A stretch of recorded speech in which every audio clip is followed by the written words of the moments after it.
Olá! E hoje no canal do Espaço Ser Entrevista iremos falar sobre os ensinamentos transmitidos pela oralidade. E a nossa convidada de hoje é a terapeuta ocupacional Marlete Andrize de Oliveira. Seja bem-vinda, Marlete. Obrigada.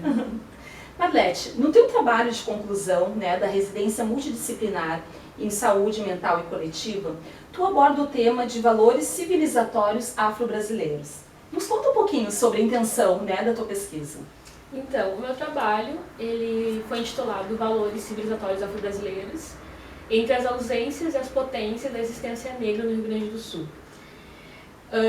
Ele é um mundo de coisas, assim, que com certeza eu não dei conta na pesquisa, porque foram 2 anos só. Mas acho que o que mais me inquietou para falar sobre a existência negra foi justamente a negação dessa existência, Porque algo que me incomodava muito era justamente essa negação dos afro-gaúchos e gaúchas dentro do Rio Grande do Sul, como também quando a gente sai do estado ou sai do país, que as pessoas estranham quando a gente fala, Tem negro no Sul? Não, mas tu é de lá, como se a gente tivesse que estar sempre provando a nossa existência, assim, Perfeito. E as próprias questões das faltas de políticas, seja da saúde, seja da educação, que a gente poderia trabalhar como racismo à francesa, que não é um racismo direto, segundo as instituições, mas é uma forma de negligência. Então eu ficava, existem muitas ausências no Rio Grande do Sul. A ausência de visibilidade, a ausência de acesso a políticas, mas também criamos potências. Essas potências de longe, elas não conseguem dar conta, Acho que é importante deixar bem colocado que não é porque a gente consegue criar estratégias de sobrevivência que tudo bem ter ausência, isso não, mas que conseguimos criar. E a partir dessas estratégias que a gente cria, me veio muito a questão dos valores civilizatórios brasileiros, que também são negados, que assim como a nossa existência ela é negada, as nossas contribuições também são. Então, o meu trabalho ele foi muito construído nesse sentido, assim, de existimos, tanto no Brasil, quanto no Rio Grande do Sul, e com todas as partes do mundo, e contribuímos, que também faz parte do sentimento de pertencimento, assim. E Marlete, então tu nos dá alguns exemplos assim, desses ensinamentos que foram transmitidos pra gente pela oralidade e que hoje ainda fazem parte do nosso cotidiano, e que muitas vezes a gente nem reflete sobre isso, nem sabe, enfim, de onde vem. Dentro do meu trabalho, então, pensando em alguns capítulos assim que eu posso falar aqui, eu trabalhei muito a questão da oralidade, da memória, do cooperativismo, que é aquele sentido de coletividade, da corporeidade, porque a gente tem muita memória de corpo, o nosso corpo ele vai se constituindo de uma forma diferente, A gente se comunica de uma forma de uma forma diferente, Porque... E aí eu fiquei pensando, mas como é que eu vou fazer isso, Então eu vou fazer através do que a gente aprende a fazer, que é sentado aqui como a gente está fazendo, conversando, através da oralidade. E essa oralidade ela é uma oralidade que ela é horizontal, em respeito aos mais velhos, aos mais novos. Então eu peguei cenas do cotidiano, da minha família, dos meus amigos. Por exemplo, tem um capítulo que ele é a preta de dentro para fora e a de fora para dentro, que é que eu trago um pouco dessa minha experiência enquanto negra no Rio Grande do Sul, quando eu saio, mas também essa existência aqui, e uma amiga baiana, que ela vem da Bahia para fazer a residência e que causa um estranhamento ela tá aqui, E as pessoas perguntam, mas de onde tu é? O que tu tá fazendo aqui? Mas não num tom de curiosidade, num tom de o teu lugar não é aqui. Então como que se constitui esse corpo que é daqui, mas sai e não se acha, e esse corpo que é de fora? Eu trabalho bastante também com a questão do racismo na infância, como que esse corpo vai se constituindo, esse corpo criança, que tem que estar blindado desde sempre. Acho que tem um capítulo também que é um dos que mais me toma, que é a questão do trabalho doméstico. E a partir do trabalho doméstico ele é histórico, porque ele só se reinventa. Se a gente for pensar as amas de leite, as amas secas, as mucambas, hoje as babás e as domésticas, e como que as estratégias foram criadas, E aí a gente fala de cooperativismo, que não é uma estratégia que foi criada, um valor criado para dar conta disso, mas é um valor ancestral, africano e afrodiaspórico, que veio junto. Então, a ideia de que a comunidade cria aquela criança. Perfeito. Da ausência da mãe, que foi trabalhar, e da ausência do pai, que muitas vezes foi assassinado, ou foi embora. Isso. Mas é importante pensar também que essa estratégia criada, ela não dá conta, né, dessa mãe, porque seria interessante que essa mãe tivesse como os filhos, mas infelizmente ela é obrigada a estar cuidando do outro filho, e é o filho da casa grande. Mas também não dá conta da violência, não dá conta da falta de saneamento básico, por exemplo. Mas é uma estratégia que ainda se cria desse cuidado compartilhado. Perfeito. Então eu acho que é um pouco por aí, assim, que são coisas que parecem simples, mas que não são. Não são. Né? E como é que tu pensa que a gente faz essa conciliação, né, disso, né, desses saberes ancestrais, disso que a gente conhece, né, como uma forma de vida, de viver, enfim, de vida, né, com o que a gente tem hoje, com essa sociedade que a gente tem hoje, né? Como é que a gente faz essa conciliação disso?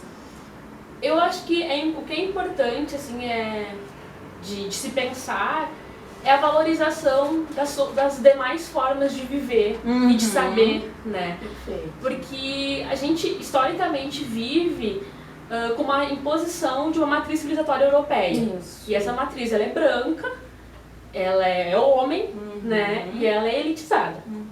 Né? Então, e aí a gente fala de epistemicídio também, né? Que Boaventura, enfim, a Sueli Carneiro fala bastante disso, assim, que é aquela negação de qualquer outra forma. Se você não se encaixa nessa forma de viver, tá a sua fora. forma está errada, tá fora.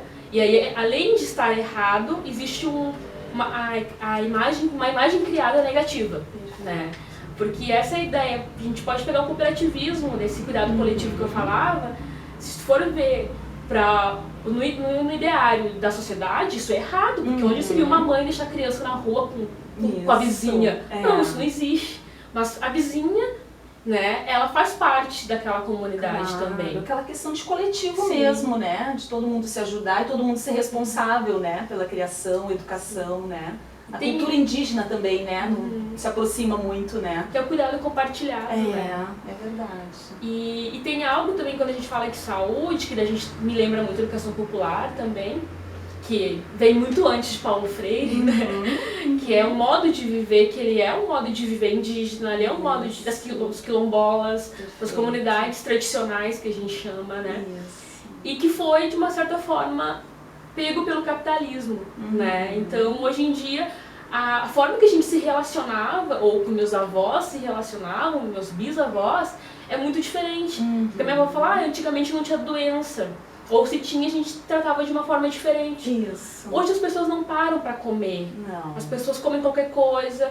A própria relação que eu venho do interior, né? Então a própria relação que se tinha com a alimentação, hoje eu não tenho, por exemplo. Porque lá na minha cidade, lá em Arvorezinha, eu sabia quem plantava, eu sabia quem colhia, eu sabia quando colhia.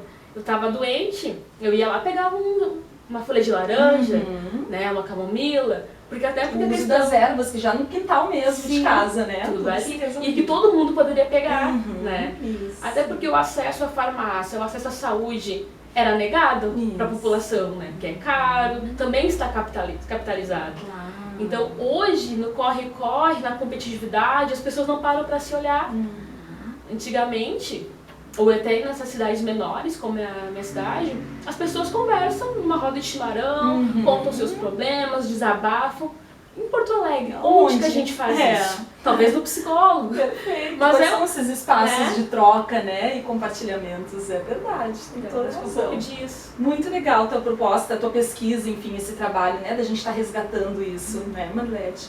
E assim, Marlete, que mensagem que tu deixaria, então? O que a gente pode fazer, né, tanto individualmente como no coletivo, para a gente transformar realmente, né, a gente promover essa transformação do mundo num lugar melhor, assim? O que tu propõe pra gente?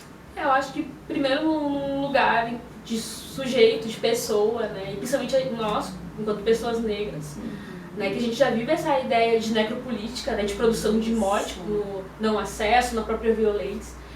Eu acho que a gente tem que buscar a emancipação do nosso cuidado, né, porque o nosso cuidado às vezes está muito na mão do outro, na mão do médico, na mão, né, e que às vezes a gente esquece que nós sabemos o que a gente está sentindo, a gente sente. E que o nosso saber também é valoroso, inclusive às vezes faz muito mais sentido do que o que né, o médico, ou enfim, o terapeuta, o psicólogo, enfim, vai dizer, né? Então acho que a gente também tomar de volta esse cuidado que é meu, que é do meu corpo, e ter essa consciência, que às vezes não dá, né? Que a gente sabe que é correria, mas acho que um pouco disso, assim. e valorizar os saberes mais antigos, principalmente a juventude, Isso. né? Porque o que a avó fala, o que o vô fala, o que as tias mais velhas falam, o que a benzedeira, as griosas, as parteiras falam, porque minha avó é parteira e benzedeira. Nossa. Parece que não faz mais sentido, tá caducando, Isso. e fica num lugar de não saber, porque o médico falou isso, não. Né? A gente tentar conciliar. Conciliar. Né, esses saberes, enfim, né? Sim. A gente promover saúde mesmo. E também eu acho que a gente, enquanto profissionais da saúde, e profissionais Geral, promotores também de opiniões, da gente valorizar, porque às vezes chega a pessoa no nosso consultório, ou enfim, no hospital, ou no lugar que a gente atende, trazendo também um saber e que a gente, não, tu tem que fazer isso aqui, né? Então, Muito bem. entender que talvez não, com certeza, a parteira, a benzedeira, a senhora mais velha lá do bairro, ou a criança, porque as crianças também têm muito saber, né? E a gente precisa olhar para isso. Então eu acho que é isso, assim, a gente acha, não se sentir detentor de um saber que a gente não tem, né? Enquanto saber biomédico ou da saúde como um saber, né, totalitário que não é, e valorizar essas duas práticas, valorizar que esse usuário, esse paciente, enfim, ele tem um saber e que ele que sabe do corpo dele e que nós, enquanto profissionais de saúde, o nosso papel é mostrar possibilidades de cuidado. Perfeito. E ele escolheu o que ele quer. Acho que é um pouco disso. Assim. Muito bom. Muito obrigada, Marlete. Agradeço.